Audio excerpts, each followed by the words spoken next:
much, ladies and gentlemen.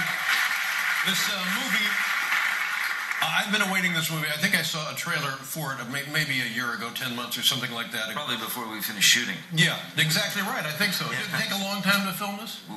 Yeah, about six months or so. Maybe. Oh my gosh, that's a lot of work, isn't it? Yeah, it was a long time. Now, I have many questions to ask you about the film. Can I ask them? Please. When a person writes a script like this, and it comes time for action, adventure, on the screen it looks complicated and impossible, not just to shoot and create, but how is it written in the script? Does it just say, okay, now fill in some time here with action adventure, or is it carefully written out in the script? Carefully written out in the script. So somebody has to imagine it, write it down, and then the director has to do it. Indeed, yeah. No, those enormous action sequences in the film were dreamt up by Gore Verbinski and the writer Justin Hayth. It's crazy stuff. Yeah. And here's another question for you. I think I was on that train or near that train that some of the movie takes place in. Do you reckon? Yeah. Was that in Colorado? Did that train exist in Colorado? It did exist in Colorado, actually. Yeah, but most of it was done in New Mexico, and great heat. Was the river? Did that really exist, or was that a computer river? No, the river was. Now, where was that river? That was somewhere between Colorado, New Mexico, Arizona, somewhere in there. I've lost track. It looked like a river I know. Was it the Animas River? I really don't know. However, it was wonderful. Thanks a lot, Tonto.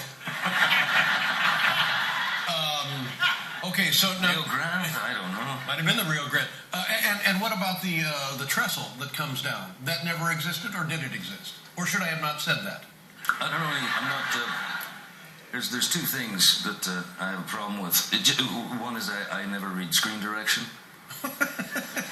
which is the stuff that tells you what to do. How can that be possible? Well, I'd rather not know what they want me to do.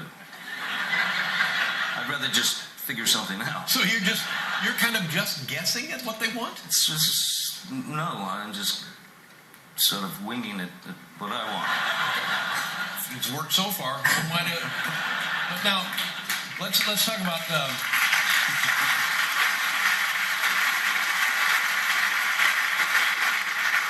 as beloved as the Lone Ranger is, there was always something not right about the part of Tonto, how he was portrayed.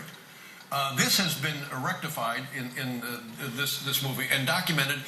We saw the character of Tonto. Tell us about what went into the creation of that character with regard to Native Americans. Well, I mean, ever since I was a kid, I was a very little kid watching, the Lone Ranger series on TV, and I always had a fascination with the series and loved Jay Silverheels. Loved the series, but I was always sort of perturbed somehow by the fact that Tonto was thought of as the sidekick. It just never kind of the errand guy, really. Errand boy. Yeah. It just didn't set well, and so it's been something that I've felt very passionate about for a long time, and the idea that Native Americans have been misrepresented horribly throughout the history of cinema and television. So I thought it was a great opportunity to flip that cliche on its head and bring the respect and back to these people, these dignified people. And when you created the character, did you then seek guidance or input or approval from Native Americans? Did you show them what you were up to? Oh, most assuredly, yeah. No, I went to. I had a very, very close relationship with the Comanche Nation and the Navajo. Allowed us into their world as well, and learned quite a lot, and they were very, very helpful. And pleased with this depiction of Tonto in the film? Yeah, so far. Yeah. There's always going to be naysayers and this and that, but which I expect. But the thing is, it was approached with only good intentions, and if there's 15 kids, 20 kids on a reservation somewhere who can watch this film and walk away feeling proud of their heritage, proud of their culture, and want to keep their language alive, their culture alive. If they get that, then I feel that my job is done. You know? Have you spent time on a reservation? I have on several, yeah. Mm-hmm. I have just briefly. Yeah. I can't claim anything other than just briefly, but it's quite an eye opener. It is. And just even as a glimpse, the perspective is just like looking through a telescope, and everything sort of widens out, and you think, oh my. Well, the strange thing is that when you visit these places, you know, where essentially what you're seeing is the repercussions of what happened 100, 200 or more years ago.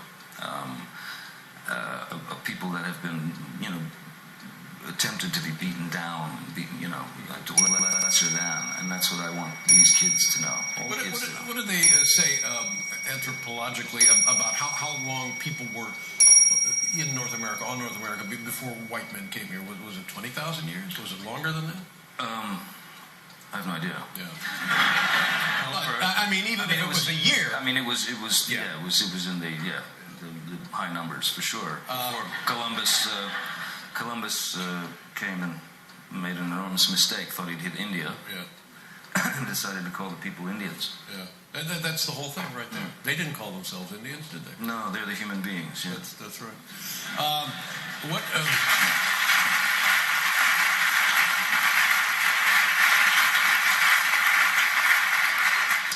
But I'm right in that the portrayal of Tonto and his life sort of mirrors that of the existence of Native Americans, doesn't it?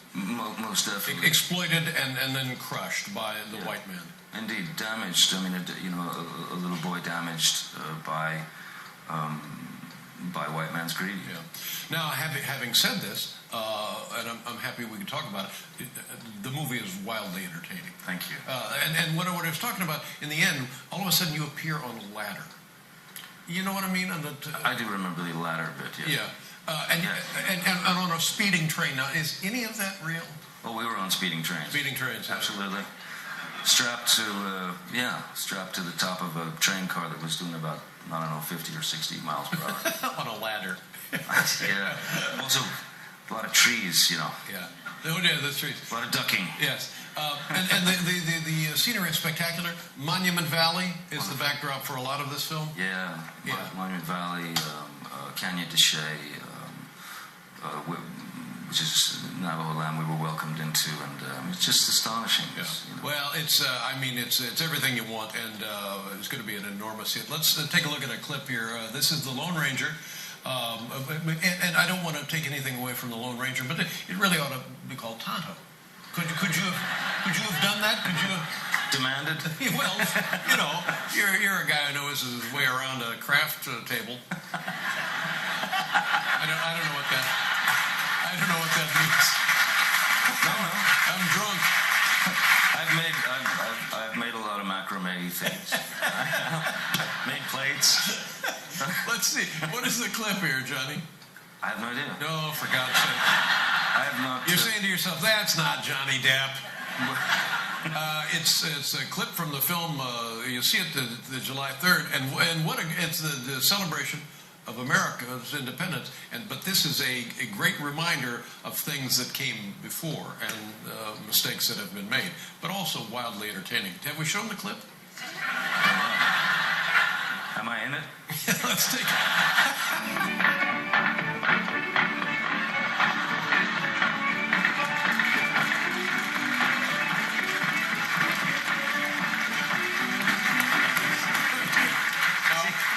That's the kind of stuff I want to do. That's right.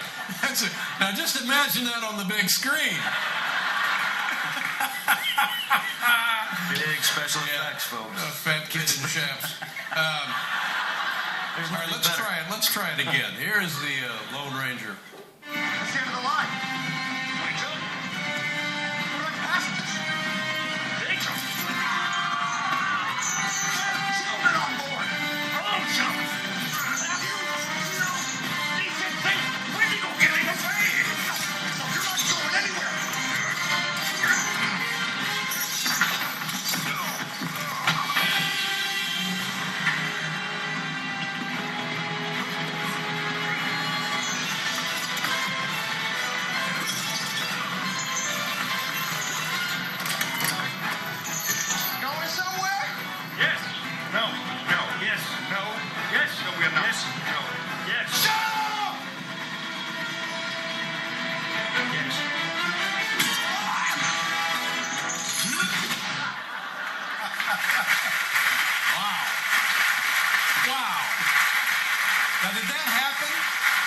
a lot of that, yeah. Did you get hooked and pulled off by the chain like that? I was yanked off. Yes, I was. Now we're talking about something else, Johnny. Settle down here. For God's sakes, can you keep your mind on the movie? Every time I turn It's around. that clip you showed before. Yeah, I know. But God, it's a lot of fun. And I'm sorry. that's all right.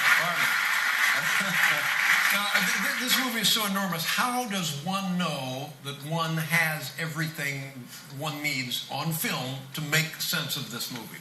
How do you know after all of this? I mean, it's very intricate shooting. It is. I mean, you know, what you do, you go to work and you do your day, which could be anywhere from a 14 to 16-hour day, and then you realize, so you're working on the train sequence, the action sequence, for example, and you realize that, you know, you take about 3 weeks of those 14 to 16-hour days, and it comprises about 17 seconds of screen time. Wow. Wow. Just in terms of the difficulty in stunts. And somebody keeps track of everything that you film, so it's not like, holy God, we need a shot of him putting on his shoes. That doesn't happen. Exactly. Or like the bird's backwards. The bird Was backwards. Isn't it? No, the bird wasn't backwards. Tell me, you had the bird on backwards. No, he didn't have the bird on backwards. Well, do me a favor, go see this, and it'd mean a lot to Johnny as well. It's The Lone Ranger, July 3rd, ladies and gentlemen. Always a pleasure, my friend. Thank you. We'll be right back with Mark Maron, everybody.